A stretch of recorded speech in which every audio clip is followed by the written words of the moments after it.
On dit que certaines histoires d'amour sont écrites avec du feu, mais celles de Sylvie Vartan et Johnny Hallyday brûlaient d'un éclat presque dangereux.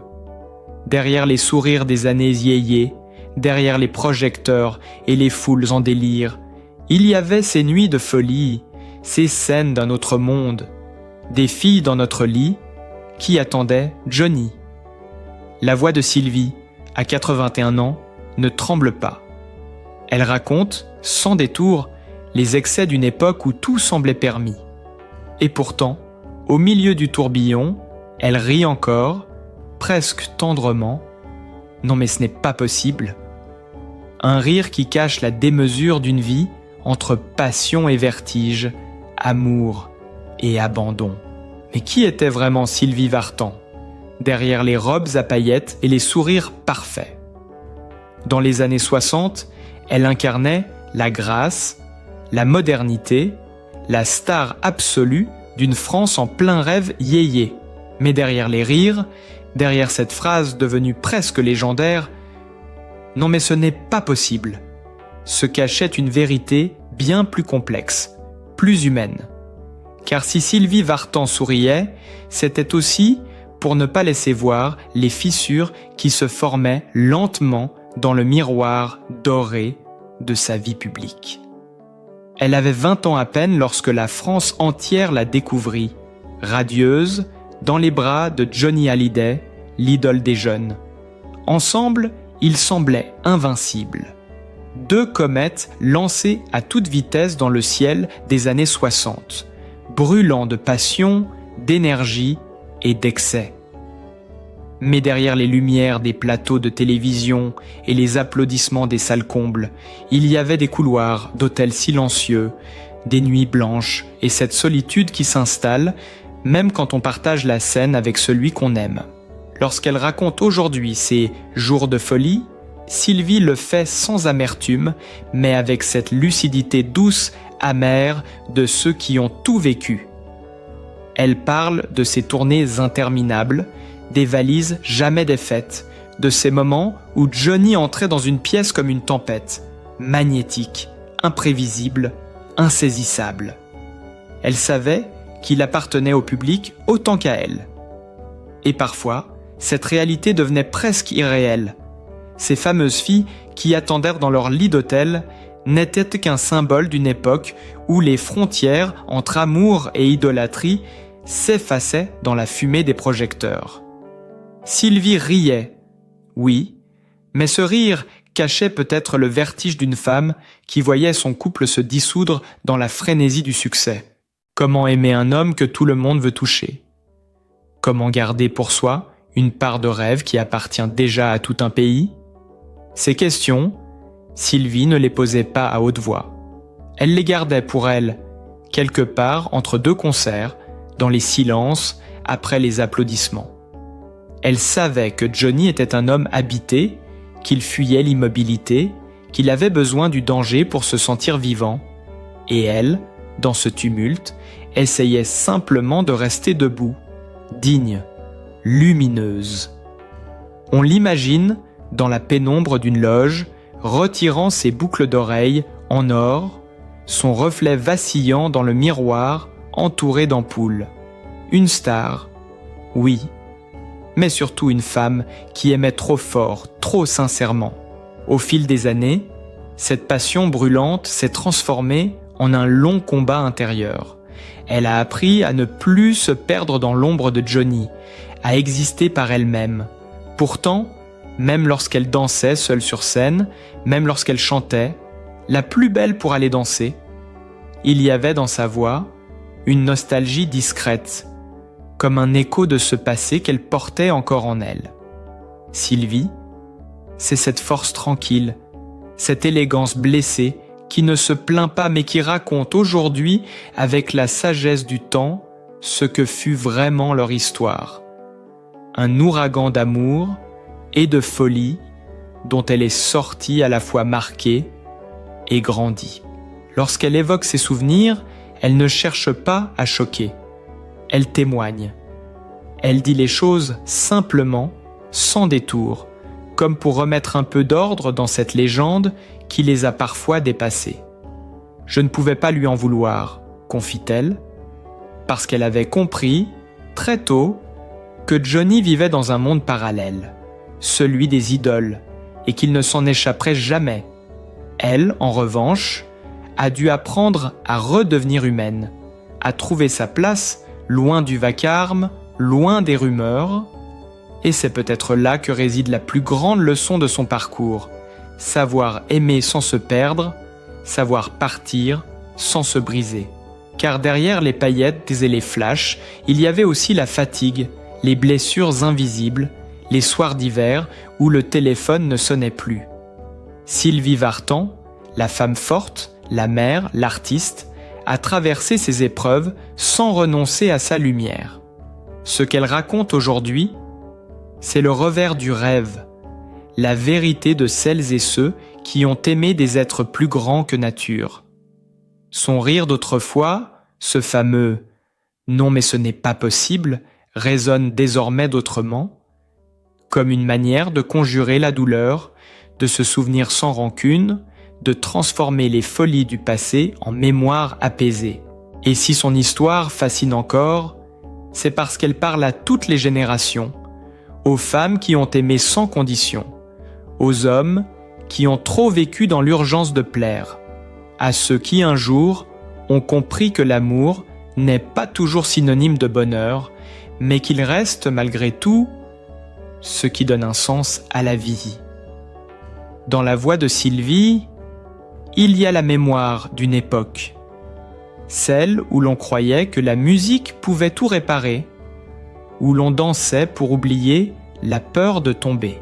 Aujourd'hui, à 80 ans, elle regarde cette période avec une tendresse mêlée de mélancolie.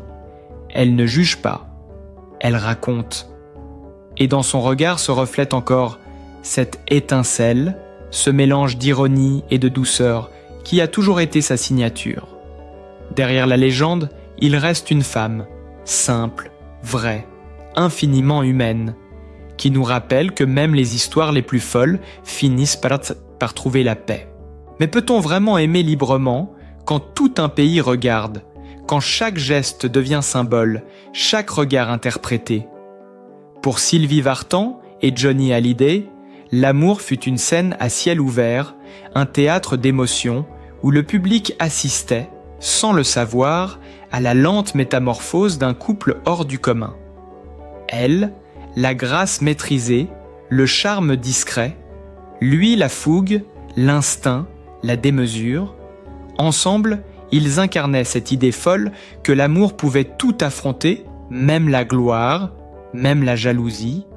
Pourtant, derrière le mythe du couple parfait, un autre récit se dessinait, celui d'une femme qui osait penser l'amour autrement, un couple libre, disait-elle. Des mots simples, mais révolutionnaires à une époque où la fidélité se mesurait en apparence et où les sentiments devaient se taire. Sylvie assumait une philosophie rare. Elle croyait que deux êtres pouvaient s'aimer sans s'emprisonner. Chaque être est irremplaçable, confiait-elle, avec cette voix douce qui dissimule la force des certitudes acquises dans la douleur. Une phrase qui aurait pu passer inaperçue si elle n'avait pas été prononcée par celle qui avait partagé la vie du plus grand rocker de France. Car chez les Vartan Hallyday, rien n'était banal.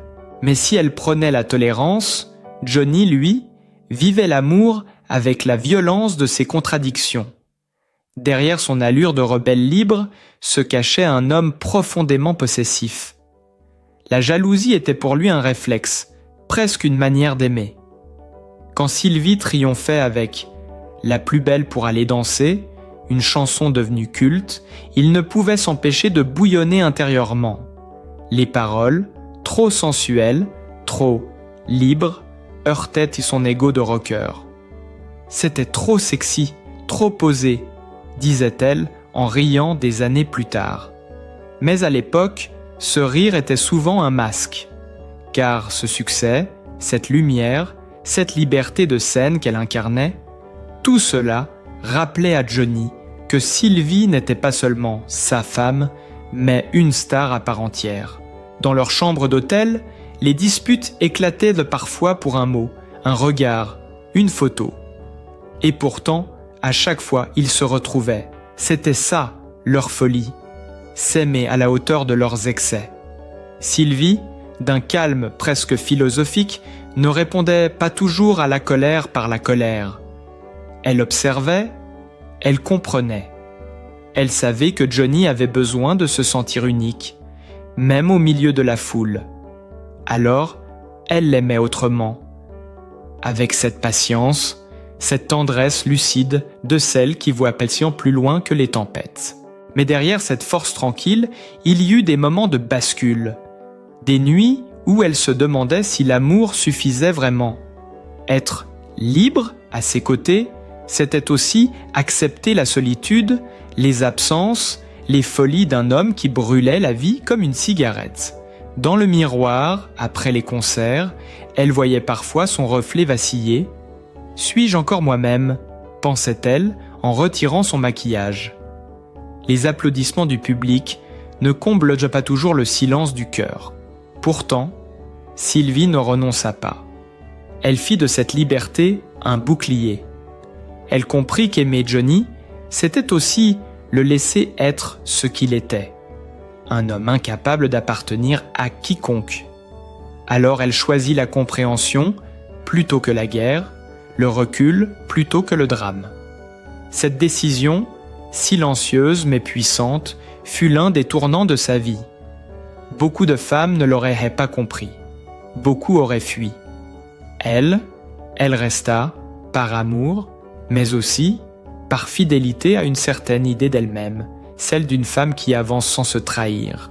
Et c'est là que leur couple devint légende, dans ce fragile équilibre entre passion et liberté. Dans les années 60, leur image faisait rêver toute une génération. On les voyait danser, rire, s'embrasser sous les flashs. Mais ce que le public ignorait, c'est qu'ils vivaient en réalité une expérience presque expérimentale de l'amour. Un lien où chacun cherchait à respirer, à ne pas se perdre dans l'autre. « Moi, je n'ai jamais été jalouse », répétait Sylvie, non par indifférence, mais parce qu'elle avait compris une vérité simple et profonde, la jalousie détruit ce qu'elle prétend protéger. Cette sagesse, acquise au prix de nombreuses blessures, lui permit de traverser les années avec une dignité rare. Quand d'autres couples d'artistes se brisaient sous le poids de la notoriété, Sylvie et Johnny continuaient d'incarner une forme de mythe. Même séparés, ils restaient liés, comme deux astres qui se tournent autour sans jamais se heurter tout à fait. Cette complicité, née dans la passion, s'était transformée en quelque chose de plus grand. Un respect mutuel, presque sacré. Et pourtant, il y eut ce moment de bascule, presque imperceptible, où Sylvie comprit qu'il était temps de vivre autrement. Elle n'annonça pas de rupture, elle n'explosa pas de colère. Elle décida simplement de reprendre son souffle. Un choix courageux, dans une époque où une femme quittant son mari, célèbre, était souvent jugée. Mais elle le fit sans drame, avec cette élégance qui lui appartient. Parce qu'elle savait que la liberté n'est pas l'opposé de l'amour. C'en est la forme la plus sincère. Aujourd'hui encore, lorsqu'elle évoque ces années, sa voix se fait douce, apaisée, presque reconnaissante. Il était très jeune, très jaloux, dit-elle sans rancune. Comme si elle parlait d'un autre temps, d'un autre elle-même. Dans ces mots, on perçoit le parcours d'une femme qui a tout vu, tout vécu, et qui a choisi la sérénité plutôt que le regret. Ce couple libre, que la France a tant admiré, n'était pas une provocation. C'était une quête, une recherche éperdue d'équilibre entre passion et respect, entre feu et raison. Et c'est peut-être pour cela que leur histoire continue de nous fasciner, parce qu'elle dit quelque chose de profond sur l'amour. Ce mélange de possession et de détachement, de douleur et de joie, d'abandon et de courage. Sylvie et Johnny, au fond, n'étaient pas seulement un couple de légende, ils étaient le miroir d'une génération entière, celle qui voulait aimer sans renoncer à vivre. quand Sylvie Vartan évoque la disparition de cet homme qu'elle avait tant apprécié. Sa voix se voile d'une émotion à la fois douce et résignée. Elle parle de lui non pas comme d'un collègue ou d'une étoile passée, mais comme d'un compagnon de route, un être sensible qu'elle avait compris. En rendant hommage à ce comédien d'exception, elle semble aussi s'adresser autant lui-même à tout ce qui l'emporte sans prévenir. Les années passent, dit-elle, mais certaines émotions, elles, restent intactes. Ces mots résonnent comme une confidence, celle d'une femme qui a appris à vivre avec la mémoire, non comme un fardeau, mais comme une lumière. Dans cette parole simple et sincère, on perçoit tout ce que Sylvie a traversé. Les éclats du passé, les feux de la célébrité, les adieux répétés, les renaissances aussi. À 81 ans, elle ne parle plus de gloire ni de regret, elle parle de vie. Ce que les autres appellent le passé, elle l'appelle son école. Chaque rencontre, chaque perte, chaque scène partagée lui a appris quelque chose sur la fragilité et la beauté de l'existence. Rendre hommage, pour elle, c'est aussi se souvenir de la jeune femme qu'elle était, insouciante, passionnée, parfois perdue, et reconnaître le chemin parcouru.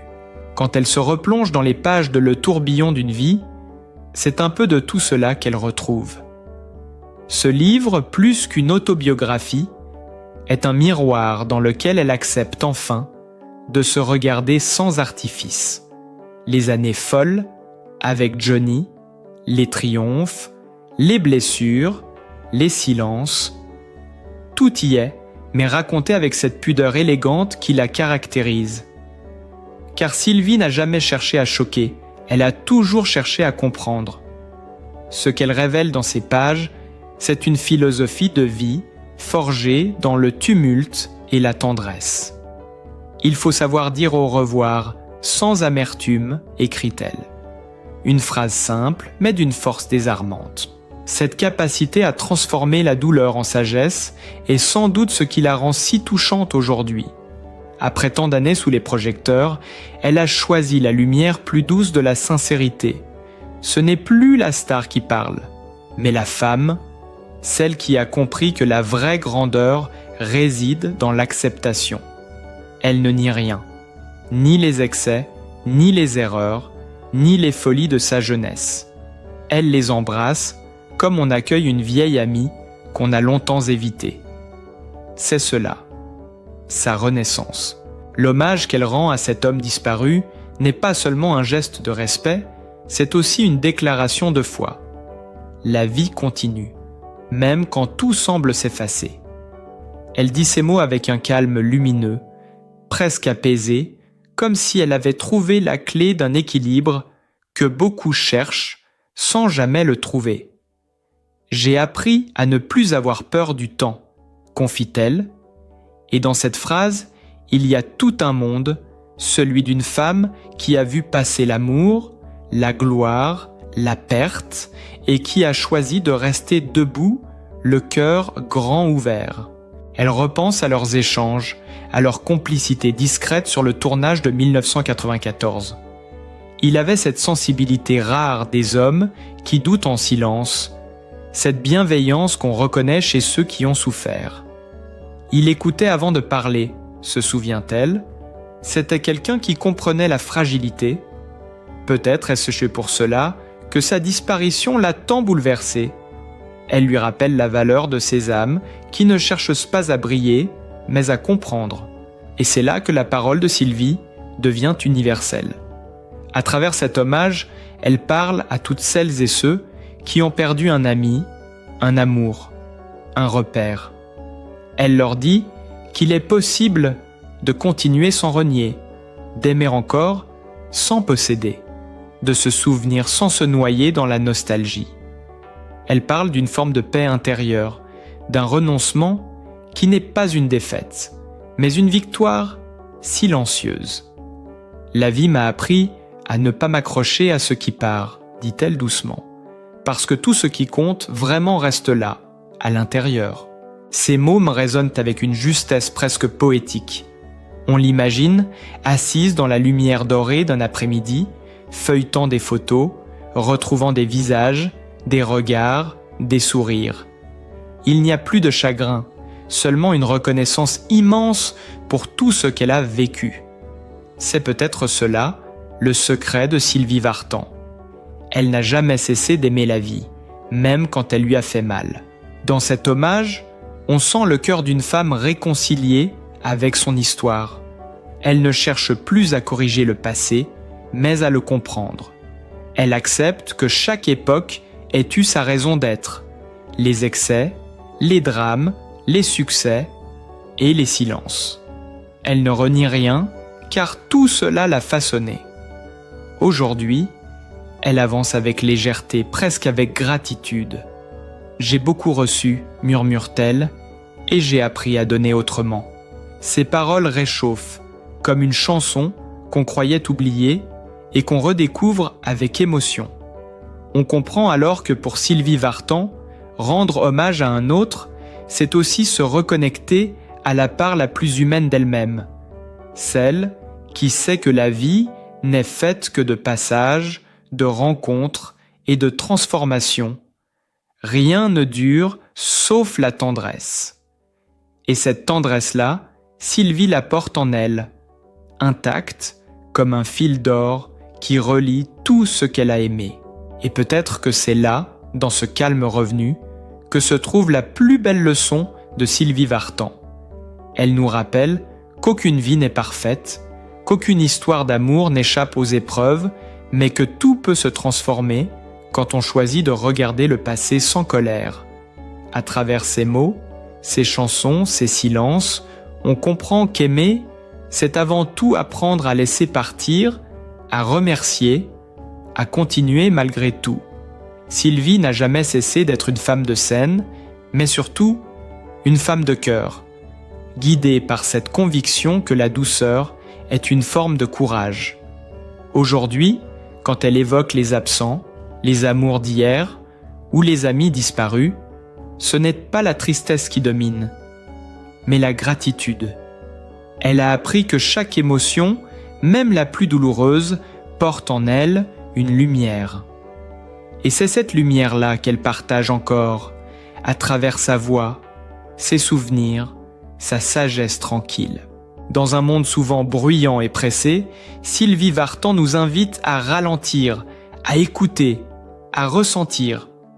Car au fond, ce qu'elle nous dit, c'est que la vie n'est pas une suite de pertes, mais une succession de renaissances, que chaque fin porte en elle un recommencement, et que la vraie beauté, celle qui ne s'efface pas, se trouve dans le regard de ceux qui continuent d'aimer sans attendre, de chanter malgré le silence.